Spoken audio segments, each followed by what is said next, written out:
De la nation, un discours de revoir. Il y a une histoire de parcours. Il y a 15 ans pour voir la Zouaki. Et puis, il y a reconnaître que à remercier Ndekumatata. Ndekumatata n'est pas Nyokoli à appauvrir les Congolais. Donc, à reconnaître que Nyokoli et Matata n'est pas Nyokoli peuple congolais à appauvrir les Bango pour souffrir. Si vous dans 15 ans, Makambo est fait ça dans 15 ans, ça y a moté. Et bon, on a une année, c'est donc démagogie. Donc, c'est un discours état de la nation. Après ce discours programme, il faut annoncer que c'est le gouvernement, mission de donc, c'est-à-dire, à ce semblant, j'ai expliqué l'état de la nation. Il faut pouvoir faire projet d'avenir au Yazanango, le gouvernement au Yazarusala. C'est-à-dire, il y a un esprit, il y a violation de la Constitution. D'un côté, il va respecter la Constitution. D'un côté, il y a respecter la Constitution. Mandat à 5 ans. Si vous avez un mois, où la personne calcule, il a fait mandat, il y a au-delà du mandat. Donc, il y a un discours état de la nation, il y a un discours programme. Et dans le discours programme, on a lancé des défis. À l'objet, il y a Zali. Il y a Kotika. Et puis, ça peut lancer des défis. Constitution lobby, des mandats à bout, bien. Il y a lobby à respecter la Constitution. Il y a respecter la Constitution. Il y a se limiter à un mois et 10 gali. Il y a qui au-delà d'un mois. Dans la personne d'Igizana. La Constitution personne d'Igizana. Le peuple personne d'Igizana. Donc, il y a un discours programme. La démarche ne soit sali pour convaincre les bateaux à côté d'un dialogue. Bon, il n'y a pas de quota. Alors, il faut retarder. Et puis, il faut reconnaître la marionnette côté opposition. Alors, il peut bien que le groupe congolais soit Congo à l'otage. Oui, on dit bien. Oui, quand tu as Congo à l'otage, le groupe ne prendra jamais le Congo à l'otage. Congo à l'otage. Bateau yo, balobi, basa bango ya majorité, basa. Opposition na mboko ezali reconnue. Na kati ya constitution, opposition ezali reconnue. Pour le preuve, d'autres na congrès, composition de l'institution, c'est hors de yaba, pas dit boutique sali bien.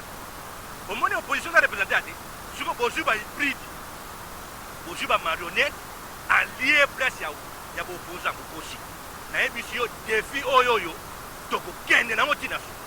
Constitution vous allez respecter dans deux camps. L'idée à Kolobaki, oh non, pas tout le monde va pouvoir pas bouger bandaku, pas ça va désordre. Moutobu na mutazade, moutobu mutazade. Ah on a respect à la Constitution. Deux mandats. Deux mandats à 3 mandats. Deux mandats à 4. Makamba sénateur, ba gouverneur, ba sali, ba député profession. Et ça y a ngote usali. À partir du 20 décembre, ceux qui bango ba kanisi. Papier na bango kantati logique na bango kantati ndenge be président Kabila lobike groupe moko ba congolais kozwa Congo l'otage de kantati le groupe de kantati ne prend pas le Congo l'otage ceux qui baké na violation de la constitution baké na non respect à la constitution ba kokuta na biso ba défenseur de la constitution tout pouvoir est l'émanation du peuple principe wana tout est réglé dans la constitution yemo ba évoquer yango toko sala usage de l'article 64 de la Constitution. Mutu va banga sabiso place wana. Toko banga pelo ko moko wana te. Toko défendre kaka Congo ndenge constitution et lobby. Aussi longtemps na mboka oyo bokoki kozwa basi na bino bana na bino baneve na bino bokomisa bango boopposa baya kolia kofandaka na place ya bato tokobunda mpona kodefendre aussi place ya opposition na mboka oyo du fait que constitution eza reconi na mboka oyo mwasi makangu to camarade no akoki koma opposa na mboka oyo te opposition eza na parcours eza na histoire nango tonyokami mingi na mboka na kota opposition tobetami bato bakufi bato bazosouffrir na opposition ale bozwi bacamarade na bino na balankasi na bino bango nde baopposant bobemi bango accord eza papier génie na biso soki aza na logique wana tala tokoyebana nani aza nani na mboka oyo le vrai opposant na mboka oyo bakoyebana mais mutu mpe abima te tofanda awa totala nani azwi pouvoir ya peuple azosalela yango ndenge bene ya mobeko nani azokoviole mpe constitution eza na niveau wana eza te makambo ya bathéorie oyo ya kokoma ministre awa basi baannonce gouvernement boye mama na ngai ye IDG Sopani fallait kaka kosolola Sopani wapi mai Sopani wapi solola bakamene na bagroupe na bango baza boposa bazalaki na bino bangi basauvegarde mboka classe na azwi diplôme te aza na cavalaire moko te bato bakendeki na kati ati baza baopposa te c'est une majorité prolongée baza baopposa te baza bamasa na bango baza bacollaborateur na bango babenganaki bango na mosala bazongisi bango na mosala baza baopposa te soki logique ya pouvoir ezali ya koignore opposition na mboka oyo tokobunda kaka respect ya constitution elingi oloba tosa baopposa elingi oloba tosa peuple matata mpo nazwi diplôme bapesi wana diplôme amoni okoli peuple aza na nzala azosouffrir matata mpo no merci na mosala monene asali ya 4 ans quand même mérite naye quand même stabilité à cadre macroéconomique azwaki mboka na budget ya 8 milliards atiki mboka na budget combien lelo dollar ekomi na combien conjoncture nani agere mboka mabe matata te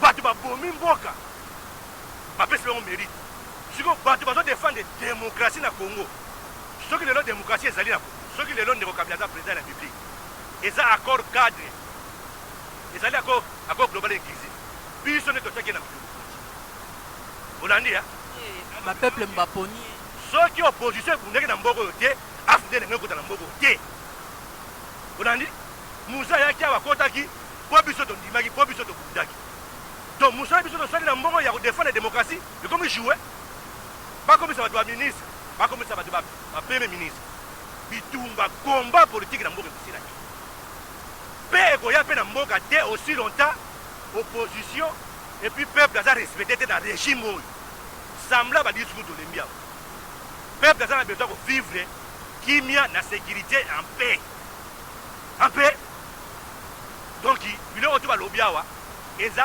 discours état de la nation te eza discours programme et programme oyo eza illégal anticonstitutionnel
article 5 lobi pouvoir nyonso ozowuta na ye moto moko ntango ekoexerce yango sans epase par les élections ntango président annonce lelo ke gouvernement ya sika ekozala alobi gouvernement wana eza na misala mibale ya minene ndenge nakangi mosala ya liboso kobongisa baélection ndenge toyokanaki na accord mosala ya mibale kobongisa sociale ya peuple na ndambo ya mikolo oyo wana ngai mibale wana nde esatisfaire ngai soki ekosalema bongo satisfaire yo te nini et puis selon yo comment yo jugé déclaration que opposant ndenge baza te bango bazwi bazozwa une classe politique en otage te. Donc je crois que bango bakonstitue. Non, le problème ezali biso tokendeki na dialogue baopposant mosusu baboya ekoke na dialogue e baza kosenga deuxième dialogue. Selon ngai réponse ya sali elingi koloba te ke bango baza na ntina te, elingi koloba ete na mpona oyo bango balingaki par rapport na accord oyo ebengami fait de route non seulement na ye mais na conseil de sécurité na délégation ya conseil de sécurité des nations unies accord wana tosinyaki nde babengi yango fait de route document kolingi kosalela. Mais alors atindaki bato ya senko bakende kosolola na bandeko na biso oyo bakota dialogue te soki bakoki koyokana na ndenge ya kocomprendre ete accord wana ezali kopesa biso nyonso makoki ya kokokisa baélection na délai. Alors réponse na ezalaki koloba ete lokola tobondeli bango mingi eke bango bamoni kotukusa eza malamu te ana tala bango bacomprendre biso tokoka situation na ekwamene ekwapete. Bon d'abord naza artisan ya désordre te mpe ya matata te ngai depuis na bandi politique na baidie mpe naza koluka kimia eza soki ndenge ya alobi bandeko mosusu bamoni kizali mabe mpona ngai nazoluka tozala kimia tobatela bomo ya peuple congolais po azokufa liboso na nzala azokufa liboso na base koboma ye lisusu na bamalatati ezali malamu te. Donc moi je pense que maloba alobi azalaki nde korépondre na baye baza kokanisa ke tant ke bato mosusu bandimi accord te accord ekotia ya manevre te me nde alobi te tout en reconnaissant importance na bango tokotelema te en attendant bango baya biso tokei. Vous venez de prendre part à l'état de la nation du président de la République. Qu'est-ce qu'on peut retenir? On peut retenir deux choses en fait. La première, c'est que le président Kabila a fait le bilan de sa gouvernance. Depuis qu'il est président de la République, depuis 2001, il a fait un bilan sur plusieurs secteurs. Alors, quelle est mon appréciation au bilan? Je trouve que c'est un bilan mitigé. Parce que si je soutenais ces bilans, sa gouvernance, j'allais dire que c'est positif. Je suis opposant, je suis membre de l'UNC. C'est donc un bilan mitigé, parce qu'il y a encore des défis qu'il a d'ailleurs reconnu lui-même, l'insécurité à l'Est, les infrastructures, les sociales de la population, etc. Donc il y a encore beaucoup à faire. Deuxième chose, c'est le respect de la Constitution. Il a souligné, il a promis que la Constitution sera respectée. C'est une bonne chose parce qu'on l'attendait se prononcer sur ça et il a fait allusion par rapport à son avenir politique. Même s'il n'a pas dit... il prononce toujours pas. Même s'il n'a pas dit directement que je ne serai pas candidat, mais au moins il a dit à ceux qui s'interrogent sur mon avenir politique, je voudrais vous dire que la Constitution sera respectée. C'est comme ça qu'il s'est exprimé. Et donc moi je crois qu'il vaut mieux attendre maintenant. Il vaut mieux attendre de voir ce qui va se passer. Il a promis aussi la nomination incessante d'un Premier ministre. On attend. Il faut qu'on attende la nomination du Premier ministre. Il faut qu'on attende le respect de la Constitution, parce qu'il vient de réaffirmer ça devant le peuple congolais, représenté par les congrès, c'est-à-dire les sénateurs, les députés et sénateurs. Et donc je préfère attendre la réalisation et je voudrais lancer un message aux autres, c'est-à-dire aux amis du Rassemblement, de venir adhérer à l'accord, de signer l'accord. Ce n'est pas un mauvais accord. C'est une base, un socle, comme l'a dit le président Vital Kamerhe, sur base duquel on peut construire. S'ils ont des idées positives, je pense qu'ils n'ont qu'à les apporter au niveau de la Cinco qui mène les bons offices et dont la mission n'est pas terminée, pour que nous puissions voir comment converger, parce que nous avons tous intérêt à construire ces pays, à ne pas le démolir. Comment expliquer la déclaration du président qui dit qu'un groupe de la classe politique, des politiciens, ne peut pas prendre les pays en otage et retarder la tenue des élections, donc il va nommer incessamment. Oui, prendre le pays en otage, c'est quoi? Prendre le pays en otage, régime spécial dont on ne connaît pas les contours. Prendre le pays en otage, ça pourrait être aussi se maintenir au pouvoir en violation de la Constitution. Et donc c'est un appel, je crois, qui est lancé à tout le monde, à lui aussi comme acteur politique, à nous tous. Il n'y a personne qui a le droit de prendre le peuple en otage. Donc nous devons savoir qu'il n'y a personne qui est au-dessus du peuple. Il n'y a personne qui est au-dessus de la Constitution. Mais là, il s'est adressé justement au rassemblement. Il avait, avant de parler de ça, parlé de bons offices de la... Le message peut avoir été lancé au rassemblement, ce qui est vrai. Mais le message peut avoir été lancé au rassemblement. Mais dans la compréhension que nous avons tous de ces messages, nous estimons plutôt que c'est un message destiné à tous les politiques congolais. Ça va apaiser les esprits. Moi, je considère que même s'il ne l'a pas dit expressis verbis, c'est un message censé être destiné à tous les politiques congolais. Il n'y a personne qui a le droit de prendre le peuple congolais en otage, parce que c'est un peuple souverain. Vous voyez, c'est un peuple souverain avec une constitution qui est au-dessus de tout le monde, et il n'y a personne qui a le pouvoir de le prendre en otage, que ce soit quelqu'un de la majorité, que ce soit quelqu'un de l'opposition, que ce soit quelqu'un qui a participé au dialogue, que ce soit quelqu'un qui n'a pas participé au dialogue. Matata Ponyo a démissionné. Quel bilan pouvez-vous dresser de ces 4 ans et demi à la tête du gouvernement? Durant le Premier ministre Matata, il n'y a pas eu beaucoup de progrès sur le plan sécuritaire. À part la chute du M23, il n'y a pas eu beaucoup de progrès sur le plan sécuritaire, évidemment, parce qu'il y a encore l'insécurité à l'Est. Eh bien, il n'y a pas eu beaucoup de progrès aussi sur le plan social, parce que les populations continuent à vivre dans la pauvreté. Les Congos ne sortent toujours pas des classements en termes des indicateurs rouges, du développement humain, etc. Donc il y a encore beaucoup à faire. Mais il y a quelque chose de positif qu'il faut noter durant la gouvernance Matata, pendant qu'il était Premier ministre, c'est la stabilité.